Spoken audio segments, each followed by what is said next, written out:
The term stepmother carries heavy baggage. For centuries, stories and folklore have shaped her into a symbol of jealousy, cruelty, and resentment, the outsider who disrupts a family from within.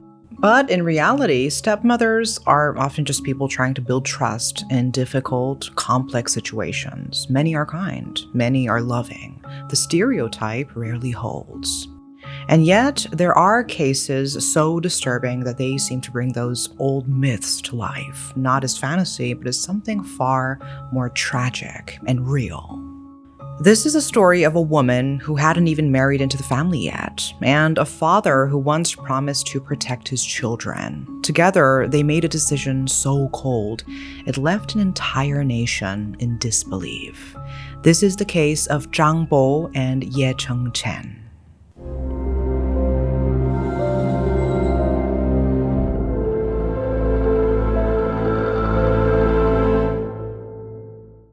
It happened on November 2nd, 2020, in Chongqing, one of China's biggest cities. People were going about their business, kids playing downstairs, windows open to let in the breeze. But then a sound, a scream, followed by a sickening thud, two of them. People looked up, some thought it was construction noise, others were already running. What they found on the pavement stopped them cold. Two children, a little girl and her baby brother, lying in a pool of blood, their bodies twisted and broken. Some couldn't even look. Others stood frozen, hands over their mouths, unable to process what they'd just seen. Moments later, a man came running out of the building. He was barefoot, hair disheveled. He fell to his knees and let out a howl so raw it silenced the crowd. He clutched his chest, gasping for air, eyes locked on the bodies. "My kids, my babies," he cried. To those nearby, it looked like a father in shock, a man completely crushed by what had just happened. At first glance, it sounded like a tragic accident. He kept saying, "I'm sorry," over and over again, apologizing maybe to his children, maybe to himself, maybe for not closing the window. He couldn't even look the officers in the eye. Some of them assumed he was just overwhelmed with grief. But a few of the investigators noticed something else. When he looked down, it didn't quite feel like sadness. It felt like guilt, like he was trying to hide something. As the questioning continued, his story started to unravel. Details were missing, timelines didn't match up, his emotions seemed off, and eventually police stopped treating this like an accident and started looking at it as something much worse. Because the truth was, those kids didn't fall, they were thrown. And when officers dug deeper, they uncovered something chilling, a clear motive, and a woman at the center of it who had made it clear. The children couldn't be part of her future.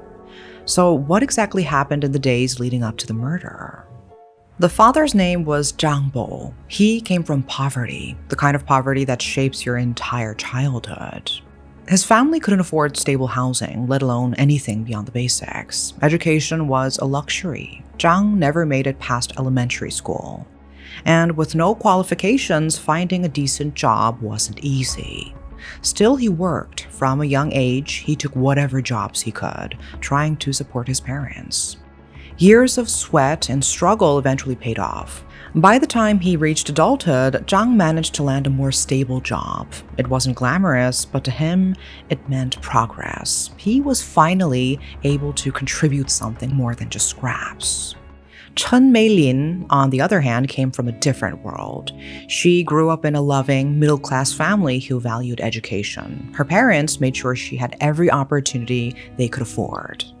They sent her to a good school and later to university. After graduating, she landed a solid job with a better salary than most her age. She was bright, capable, and had a warm, friendly presence. People liked her, and they trusted her.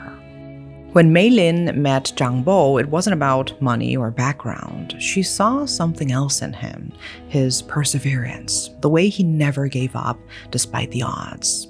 She believed he was a good man, someone she could build a life with, so she did. Zhang's family welcomed Mei Lin easily. She was polite, educated, always smiling, the kind of woman anyone would be proud to introduce to their parents. But when it came time to ask for Mei Lin's parents' blessing, things didn't go as smoothly. Her family didn't approve. They felt Zhang's background didn't match theirs. They worried he wouldn't be able to give their daughter the life she deserved. But Mei Lin didn't care. She was in love. And in the end, the couple got married without her parents' blessing. Not long after, they had 2 children, a daughter named Zhang Ruixue, they called her Xue Xue, and a son, Zhang Yangrui, or Yang Yang.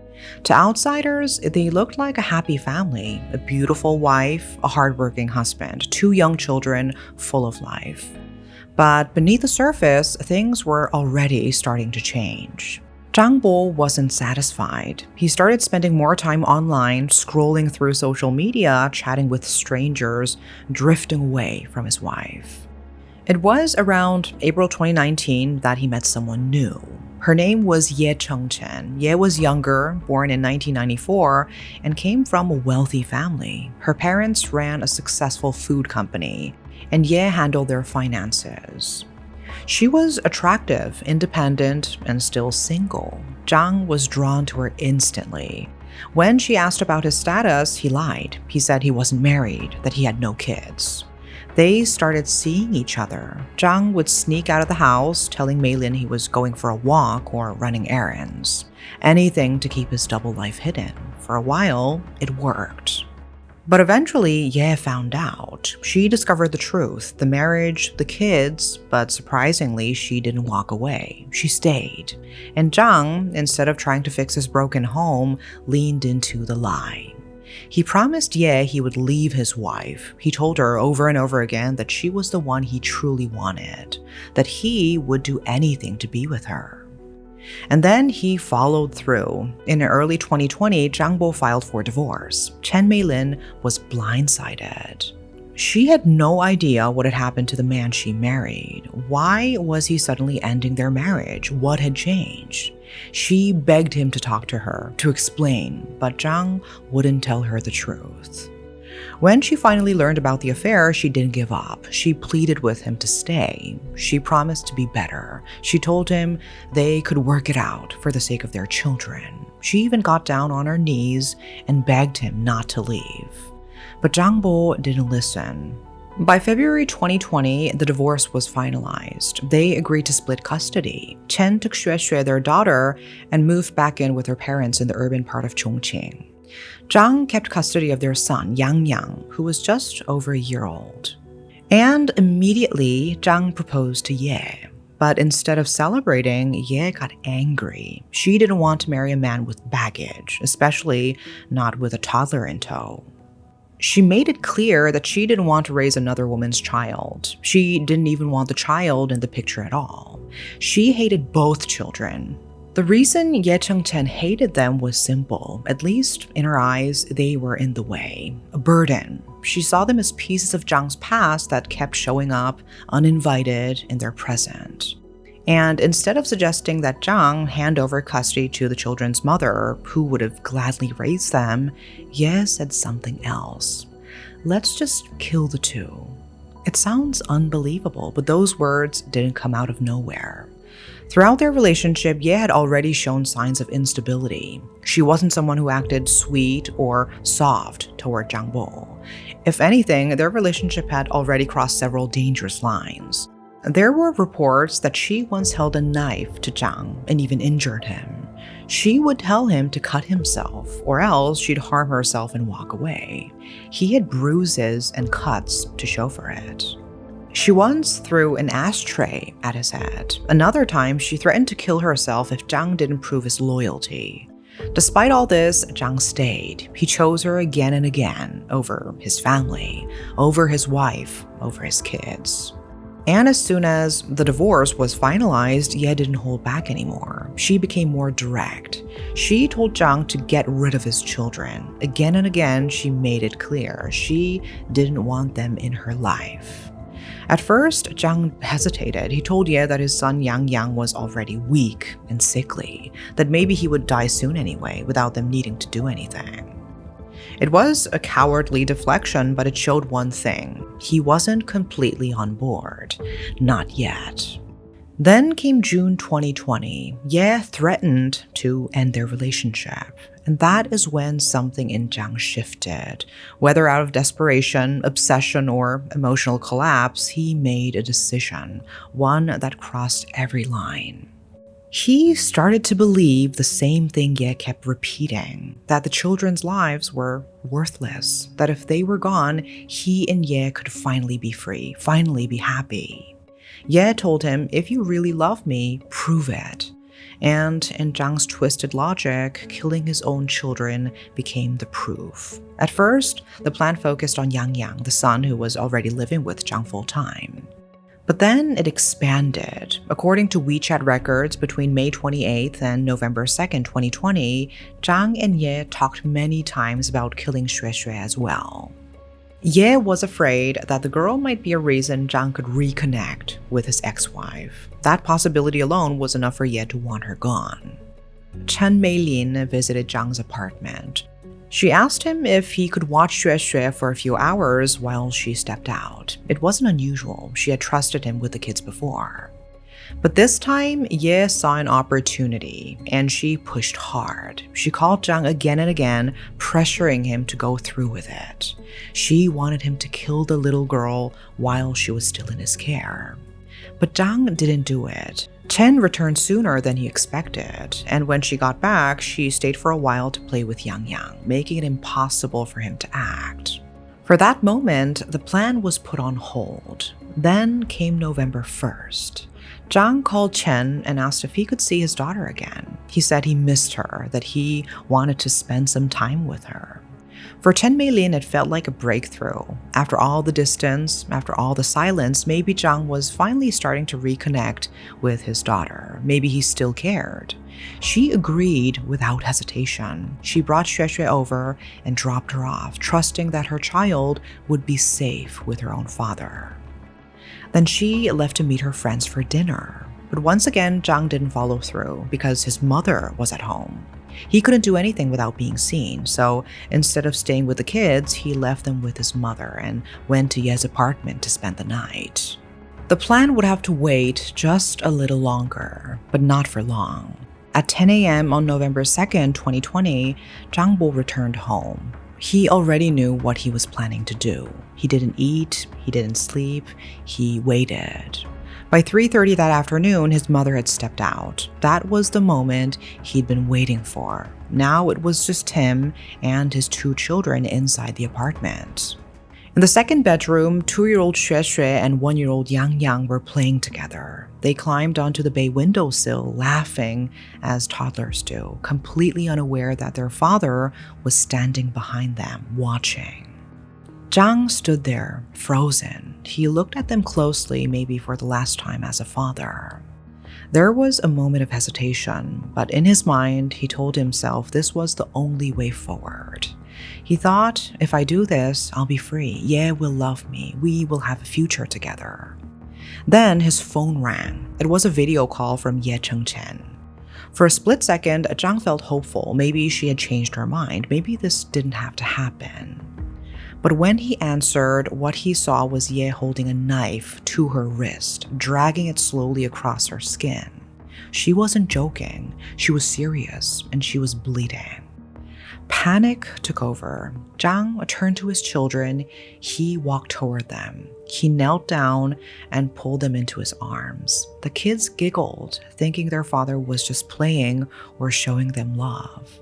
It was the kind of moment any parent would cherish. But then, without warning, he picked them up. He walked to the open window and he let them go. 2-year-old Xuexue died instantly. Her baby brother Yang still had a faint pulse when people found him, but his injuries were too severe, so he died shortly after. From the 15th floor of Unit 4, Jianjiang Mansion in Chongqing's Nanan district, 2 children had been murdered by the person they trusted the most.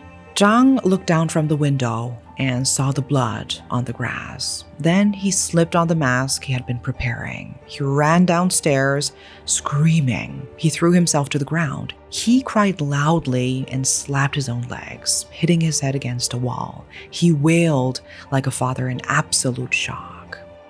To anyone watching, it looked like grief, the kind that comes from losing everything. Police arrived minutes later. They found Zhang hunched over the bodies, still putting on the performance. At the scene, it looked like a tragic accident, the kind no parent ever recovers from. They took Zhang in for questioning. Even inside the station, he kept crying, his face red, eyes swollen. When he finally calmed down, officers began asking questions. Zhang claimed he had been asleep. He said the children must have climbed onto the bay window without him knowing, that they must have slipped and fallen.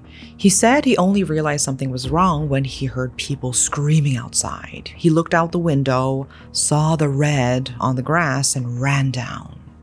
It was a plausible story, a terrible tragedy, and at first investigators didn't doubt him. The news spread quickly, a father's worst nightmare, 2 toddlers lost in an instant. Neighbors grieved. Social media lit up with outrage, sympathy, and fear. And eventually, word reached Chen Mei-lin. She was out with friends when she got the call. And the moment she heard the words, she froze. Her body collapsed. Her hands wouldn't stop shaking. She couldn't make sense of what she was hearing. 2 children, gone. She had left them with her father. She had trusted him. How could this have happened? Even then, she still believed in Zhang's story. She blamed herself. She thought maybe she hadn't protected them enough. Maybe she shouldn't have gone out that day. Maybe if she'd done something, anything differently, her children would still be alive. In her mind, it was an accident, a mistake. She had no reason to think otherwise. But the officers back at the station, they were starting to wonder. Something about Zhang's behavior didn't sit right. He avoided eye contact. He looked down the entire time. Not in grief, not in avoidance. He was sweating, stumbling over small details. The story stayed the same, but something about it felt rehearsed. And that was when they decided to dig deeper. Meanwhile, outside the walls of the station, the story was already spreading online. Witnesses had captured the footage on the day of the incident, especially that now famous video of Zhang sitting on the pavement, crying, slapping his legs, screaming for his children. Someone posted the video with context, explaining what had happened and reminding parents to be more careful with open windows and young kids. The video went viral. Some people responded with compassion. They saw Zhang as a grieving father who had just experienced the worst thing imaginable. Others were more critical. They blamed both parents for being careless, for letting toddlers play near an open window unsupervised. But then something shifted. A few sharp-eyed users online began pointing out details that didn't make sense, specifically the windows in Zhang's apartment.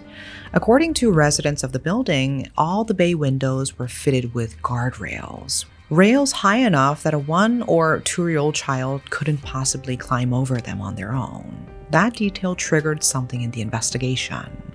If what people were saying was true, then Zhang's story that the children accidentally fell while he was asleep started to fall apart. Police decided to dig deeper. They seized Zhang's phone and began searching for anything suspicious. But when they looked through his chat history, they found that every message between him and Ye Chengchen had already been deleted. Thousands of conversations gone. At first, without direct evidence, they could only suspect him of negligence. Then the digital forensic team stepped in. And what they recovered changed everything. More than 17,000 WeChat messages between Zhang Bo and Ye Chengchen were restored. Messages that laid out in detail a plan to kill both children. Not just kill them, but cover it up, pretend, put on a performance, make the world believe it was a tragic accident. On November 10th, 2020, police arrested both Zhang Bo and Ye Chengchen. When the news broke, the public was stunned. People remembered that video, Zhang crying beside his children's bodies. But now the truth was out. He wasn't the devastated father. He was the killer. The day after their arrest, on November 11th, police announced a formal investigation, no longer treating it as an accident, but as a homicide case. When word of the truth reached Chen Meilin, she was devastated all over again. For days, she couldn't speak, couldn't eat, couldn't believe what she was hearing. Her ex-husband, the man she once loved, and his girlfriend had killed their children. But instead of staying silent, she chose to fight. She recorded a video and posted it online, asking people to help her seek justice for her son and daughter. And people responded. Internet users rallied behind her. They began digging into Ye Chengchen's background and into her family business. The pressure was immediate. Before the first trial, Ye's parents came to meet with Chen.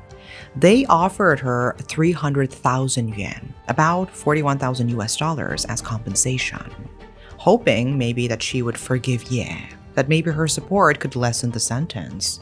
Chen, of course, refused. They raised the offer, she refused again. Later, Zhang sent her a handwritten letter. He told her he loved their children, that he was sorry, that he hoped she could forgive him. She never responded. On July 26, 2021, the Fifth Court of Chongqing held a public hearing. Chen Meilin stood in court and withdrew her incidental civil lawsuit. She told the court that what mattered now wasn't money, it was justice. She said that both Zhang and Ye deserved the most severe punishment for what they had done. During the trial, Zhang and Ye turned on each other. Zhang claimed that Ye had manipulated him, that she had threatened to kill herself, that she sent him a photo of her slashed wrist the day of the murders and told him he had to act or she would die. Ye told a different story. She said she never told Zhang to do anything. She said she didn't even know he was going to kill the children. According to her, the entire plan was Zhang's idea. She claimed he was the one obsessed with starting over, and he never wanted the children in his life. Back and forth it went, each one trying to appear less guilty than the other. But neither of them could explain away the chat logs, the messages, the long, detailed conversations about how and when to carry out the murders, and how to lie afterward. There was no hiding from that. Still, one key piece, the moment she allegedly cut her wrist to manipulate Zhang, had been done over a video call, and without a recording, it was hard for the court to confirm who was telling the truth. To support his version, Zhang asked the court to examine his body. He pointed to scars, bruises, and cuts, saying they were the result of Ye's abuse. And she had threatened him, controlled him, and pushed him into doing the unthinkable. At that point, he knew he wasn't getting out of this, but if he was going down, he was determined to drag Ye down with him. The court considered everything, both of their confessions, the contradictions in their defenses, the chat transcripts, the phone records, witness statements, and physical evidence. And it all pointed to one thing. They didn't just kill two innocent children. They planned it, step by step, then tried to cover it up. In the morning of December 28, 2021, the verdict finally came. The Fifth Court of Chongqing declared both Zhang Bo and Ye Chengchen guilty of premeditated murder. They were sentenced to death and permanently stripped of their political rights. But even after being convicted, neither of them showed true remorse. Ye refused to admit she had any knowledge of the murder beforehand. Her lawyer argued that she was only an accomplice, not a key player. But the court didn't agree. They found that Ye and Zhang shared equal responsibility. The idea that Ye had been pressured into it wasn't supported by the evidence, and her defense was rejected. After the verdict, Ye reportedly told her family she was unhappy with her lawyer and requested a new one for her appeal. Zhang and Ye both challenged the ruling, hoping for a reduced sentence. A second trial was held on April 6, 2023. This time, Zhang changed his story completely. He withdrew his earlier confession and claimed the whole thing was an accident, that the kids had fallen on their own. But the court didn't buy it. On May 11, 2023, the Chongqing High People's Court upheld the original ruling. The evidence was too strong, the planning too clear. The crimes were described as extremely despicable and particularly cruel. The Supreme People's Court agreed, and the death sentence stood. On January 31st, 2024, just over 3 years after the children's deaths, the sentence was carried out. Chinese authorities don't always reveal the exact method of execution. It's often by lethal injection or a firing squad. In this case, the government didn't confirm which was used. But what was confirmed and what brought some sense of closure to the public was that both Zhang Bo and Ye Chengchen were executed. For many, that was the justice they had been waiting for. But for Chen Meilin, the mother who lost both of her children in the most unthinkable way, the pain never left. She later said that she often questions everything, not just that day, but everything that led up to it. She wonders if marrying Zhang was a mistake. She replays the moment she handed Xue Xue over to her father, the last time she saw her alive. She said she lost half of her soul the day her children were thrown from the 15th floor. She can't sleep, she can't stop imagining what those final moments were like, how scared they must have been, how much they must have suffered. The thoughts loop in her mind over and over. And there is no sentence long enough or punishment severe enough that could ever take that pain away. What drives a parent to kill their own children? It's a question that doesn't have a simple answer because it shouldn't. Our instincts tell us that parents protect, nurture, and sacrifice. But in this case, the exact opposite happened. Zhang Bo wasn't just a father. He was someone so deeply consumed by the need to be loved, so desperate for validation that he was willing to erase his own blood to secure the approval of someone else. What we saw here was blind love, or perhaps more accurately, blind obsession that blurred every moral line. A man whose sense of right and wrong had been warped by emotional dependence and manipulation. A woman who weaponized that weakness. Together, they created a distorted world where children were seen as obstacles, not lives. And this happens more often than we'd like to admit, not always ending in tragedy, but still leaving deep scars. People so desperate to hold on to love that they'll compromise everything else, even the things that should matter most. The lesson here is not just about justice or crime. It's about boundaries, self-worth, and remembering that love, real love, never asks you to destroy the people you were meant to protect. That is all for today. Thanks for watching.